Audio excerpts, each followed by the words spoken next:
Assalamualaikum warahmatullahi wabarakatuh. Saya Nadia Sofi Anjani, NPM 215100073, Prodi Perbankan Syariah, kelas B, Fakultas Ekonomi dan Bisnis Islam. Di sini saya akan mereview jurnal dengan judul Tahsin Al-Quran untuk Orang Dewasa dalam Perspektif Islam dengan penulis Endin Mujahidin, Ahmad Daudin, Imam Ihsan Nurkholis, dan Wahyudin Ismail pada mata kuliah Qiraatul Quran. Materi yang pertama yaitu pengertian tahsin Al-Quran. Secara bahasa, tahsin memiliki arti yang sama dengan tajwid, yaitu membaguskan. Sedangkan secara istilah, tahsin adalah mengeluarkan huruf-huruf Al-Quran dari tempat keluar yang semestinya, yaitu dengan memperhatikan hak-hak dari setiap huruf. Suwarto 2016. Dari definisi di atas dapat diketahui bahwa definisi tahsin tidak bisa lepas dari Al-Quran yang merupakan objek dari tahsin itu tersendiri. Para ulama ushul fikih mendefinisikan Al-Quran sebagai firman Allah yang diturunkan kepada Nabi Muhammad SAW secara bertahap melalui perantara malaikat Jibril dan merupakan sebuah ibadah dengan membacanya, yang diawali surat Al-Fatihah dan diakhiri surat An-Nas.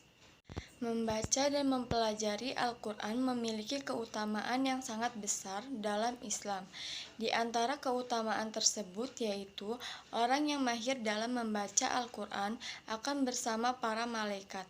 Sebagaimana disebutkan dalam hadis yang diriwayatkan oleh Imam Muslim bahwa Rasulullah SAW bersabda, "Orang yang membaca Al-Quran dan ia mahir dalam membacanya, maka ia akan dikumpulkan bersama para malaikat yang mulia lagi berbakti. Sedangkan orang yang membaca Al-Quran dan ia masih terbata-bata dan masih merasa berat dalam membacanya, maka ia mendapat 2 pahala." Ghazali 2010. Materi yang kedua yaitu metode-metode dalam pembelajaran Al-Quran. Yang pertama, metode tilawati, yaitu metode belajar Al-Quran yang menggunakan nada-nada tilawah dengan pendekatan yang seimbang antara pembiasaan melalui klasikal dan kebenaran membaca melalui individual dengan teknik baca simak. Yang kedua, metode tahsin tilawah, yaitu metode yang digunakan dalam pembelajaran membaca Al-Quran untuk memperbaiki bacaan-bacaan Al-Quran. Yang ketiga, metode Iqra ialah metode yang digunakan dalam pembelajaran membaca Al-Quran dengan menekankan langsung pada latihan membaca. Adapun buku panduan metode Iqra terdiri dari 6 jilid, dimulai dari tingkat yang sederhana yang merupakan pengenalan huruf-huruf hijaiyah tahap demi tahap sampai pada tingkatan yang sempurna, yaitu membaca dari kutipan ayat-ayat Al-Quran. Yang keempat, metode qiraati, yaitu metode yang digunakan untuk pembelajaran membaca Al-Quran yang langsung dimasukkan dan mempraktikkan bacaan dengan cara tartil sesuai dengan kaidah ilmu tajwid.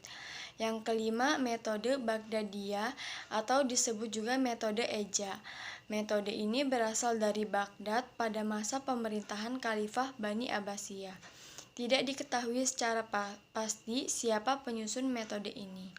Yang keenam, metode Ummi, yaitu suatu metode dalam pembelajaran Al-Quran yang menggunakan sistem standarisasi yang terangkum dalam 7 program dasar Ummi.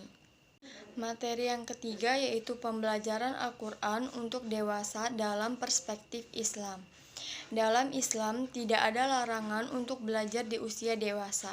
Hal ini dapat dilihat pada dakwah Nabi Muhammad SAW yang tidak mengenal usia, di mana beliau mendakwahkan Islam kepada orang-orang yang berusia muda maupun tua. Sehingga dapat dipahami bahwa pembelajaran tetap harus dilakukan kepada orang-orang yang telah berusia dewasa. Pembelajaran Al-Quran kepada orang yang sudah berusia dewasa memiliki perbedaan dengan pembelajaran kepada selain orang yang berusia dewasa.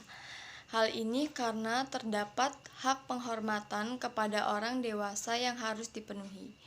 Oleh karena itu, Rasulullah SAW bersabda dalam hadis riwayat Imam Ahmad yang berbunyi, "Bukan termasuk golongan kami orang yang tidak menyayangi anak-anak kecil dan tidak menghormati orang-orang tua dari kami."